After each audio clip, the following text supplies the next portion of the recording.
বাঁধার পুলিশ মমতা ব্যানার্জি ক্রিমিনালদের দুষ্কৃতীদের আশ্রয় দেন। এই ক্রিমিনালরা মমতা ব্যানার্জি সরকারকে পরিচালনা করে, কটাক্ষ অগ্নিমিত্রা পালের। পুলিশ হচ্ছে মমতা বন্দ্যোপাধ্যায়ের পুলিশ। মমতা ব্যানার্জি ক্রিমিনালদের দুষ্কৃতীদের আশ্রয় দেন, কারণ বাম সরকারের সময়ও ক্রিমিনাল ছিল, তারাও চালনা করত, কিন্তু এই ক্রিমিনালরা মমতা ব্যানার্জির সরকারকে পরিচালনা করে। এটাই হচ্ছে ডিফারেন্স। সন্দেশখালীতে শেখ শাহজাহান লুকিয়ে আছে আর মমতার পুলিশ তাকে আশ্রয় দিয়েছে।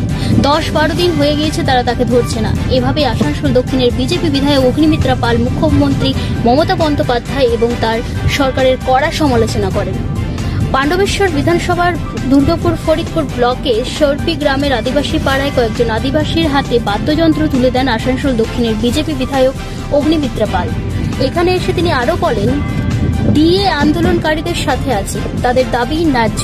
আমরা চাই কেন্দ্রীয় সরকার এবং বিজেপি শাসিত সরকারের সমান ডিএ দিক মমতা সরকার। ডিএ নিয়ে আন্দোলনকারীদের বিজেপি বিধায়ক পরামর্শ দিয়েছেন, দমে যাবেন না, ডিএ আপনাদের ন্যায্য দাবি।